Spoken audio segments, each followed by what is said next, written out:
ልማት ማህበር የሚሰራቸው በጣም በርካታ ተግባራቶች አሉ። በቢዝነስና በበጎ አድራጎት የሚሰራቸው ብዙ ተግባራቶች አሉ።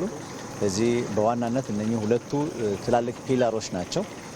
እነኚህ ሁለቱ ትላልቅ ፒላሮች ላይ በምንሰራበት ሰዓት የመጀመሪያው በቢዝነስ ዘርፉ ከምንሰራቸው ወደ 6 የሚደርሱ ቢዝነስ ዘርፎች አሉ።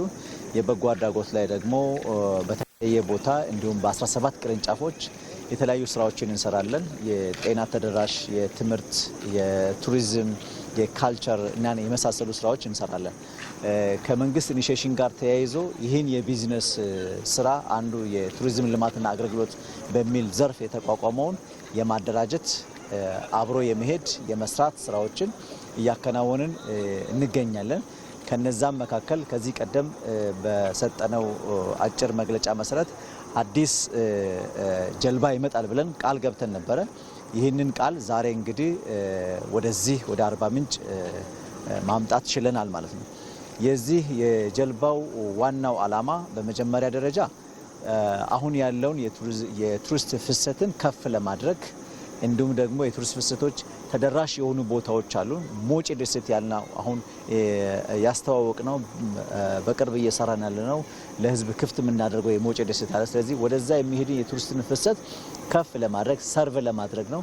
በዛም ብቻ የምንቆም ሳይሆን ቀጣይ ሌሎች ከ11 በላይ የሚደርሱ ደሴቶች በአባያ ላይ እንዳሉ ይታወቃል።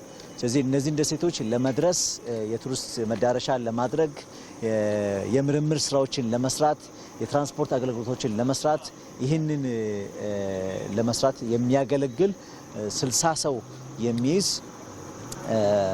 ጀልባ ነው ዛሬ ያስገባ ነው። ካፓሲቲው በጣም ሃይ ነው። ከመጀመሪያው ወደፊትም ይሄንን ስራዎች አሁን ብቻ ሳይሆን ቀጣይነት ያለው ነው የሚሆነው። ይሄ መጀመሪያ ነው። አባያ ላይ ነው አሁን ያለን። ቀጥለን ደግሞ ጫሞ ላይ ይህንን የቱሪስት ፍሰቱን በማሳለጥ ከፍ በማድረግ እንዲሁም ደግሞ በማስፋት የጋንጁሌ ደሴት እና ሌሎች ሴንትራል ደሴት የሚባሉ በጣም ብዙ ደሴቶች ያሉበት ነውና ጥሩ ቪዎች ያሉበት ነው። ይሄ ለጋሞ ህዝብ የሚሰራ ነው። ለጋሞ ማህበረሰብ የሚሰራ ነው። የጋሞን ብልጽግናን ከፍ ለማድረግ የቱሪስት ፍሰቱ በሙሉ ሴንተር ኦፍ ቱሪዝም ጋሞን ማድረግ ያለብንን ሁሉ ጥረቶች ለማድረግ ከዚህ በኋላም እቅዳችን ይሄ ነው። አሁን ላይ ከተዋቀሩ ኢንተርፕራይዞች አንዱ ቱሪዝም ልማትና አገልግሎት ኢንተርፕራይዝ ነው። ከዛ ጋር ተያይዞ ቱሪዝም ልማትና አገልግሎት ኢንተርፕራይዝ አሁን ላይ አንዱ ጋሞ ልማት ማህበር ተማቲክ ኤሪያ ከምንለው ቱሪዝም የተባለውን ዘርፍ ይዞ የተንቀሳቀሰ ያለ ዘርፍ ወይም ኢንተርፕራይዝ ነው። ከዛ ጋር ተያይዞ ሁሉም ሰው እንደሚያውቀው ጋሞ ዞንና አካባቢ ላይ በርካታ የቱሪስት መስህቦችን ጸጋዎችን ይዞ ሳናስተዋውቅ ለዓለም ለረጅም ዓመታት ኖረናል። ከቅርብ ጊዜ ወዲህ አገራዊ ኢኒሼቲቭ ቱሪዝም ልማት ላይ ተጀምሮ እንደ ጋሞ ዞንም እንደ ጋሞ ልማት ማህበርም በርካታ የሆኑ ስራዎች የተከናወኑ ነው የሚገኙ። ከዛ ጋር ተያይዞ እንደ ጋሞ ልማት ማህበር ከጀመርናቸው ትልቁ ትኩረት አቅጣጫዎች ቱሪዝም ልማቱን በደንብ አድርገን ለማስፋት ከተጀመሩ ስራዎች አንዱ እና ዋነኛው ጀልባ አገልግሎት ነው። ጀልባ አገልግሎት በ2018 ላይ 2 ጀልባ በማስገባት ለማህበረሰቡ ለቱሪዝሙ ኢንዱስትሪ ላይ ከፍተኛ የሆነ መነቃቃት ለመፍጠር ትኩረት ሰጥቶ እየሰራ ነው ያለው።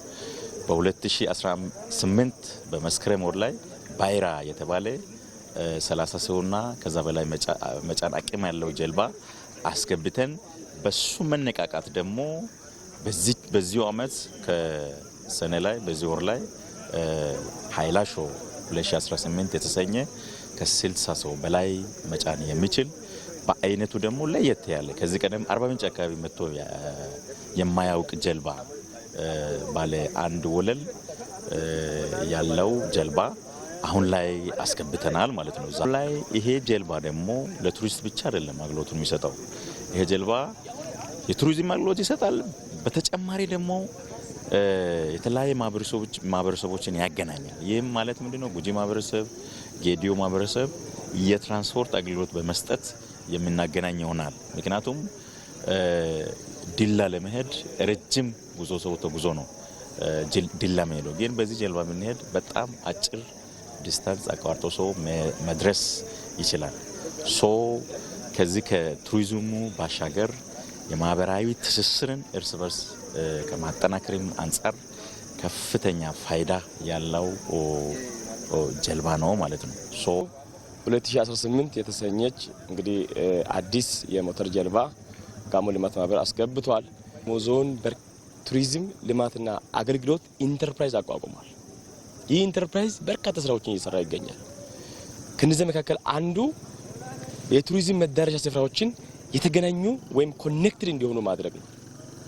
ለምሳሌ በዛሬው ቀን የመጣው የሃይላሾ ጀልባ በአባይ ሐይቅ ላይ እንግዲህ በዋነኝነት ደሴቶችን እርስ በርስ ከገበታ ጋር፣ ከአዞ እርባታ ጋር፣ ከሞጬ ደሴት ጋር፣ ከጫሞ ሐይቅ ጋር፣ ከኤግዜል ድልድይ ጋር፣ ከነጭ ሳር ብሔራዊ ፓርክ ጋር በርካታ ጉዳዮችን ኮኔክትድ እንዲሆኑ ሰው በቀላሉ ተነስቶ ከአንድ ቦታ ወደ ሌላ ቦታ እንዲሄድ እጅግ እንግዲህ ጉዳዮችን በቀላሉ የሚፈታ ቱሪዝሙን የፊት አብራሪ ሆኖ የሚመራ በተለይ በአባይ ሐይቅ ዙሪያ ላይ ያለው ከአባይ ሐይቅ ወደዚህ ማዶ በተለይ ከአርባ ምንጭ ከጋሞ ከፍታማ አካባቢዎችን ከአጎራባች ዞኖች ጋር የሚያስተሳስር ከነ ዲላ ጋር ከነ ጉጂ ጋር ከነ አማሮ ጋር እንዲሁም በሁምቦ በኩል ከወላይታ ጋር የሚያገናኝ ትልቅ ተስፋ ሰጪ የሆነ ፕሮጀክት ነው እንግዲህ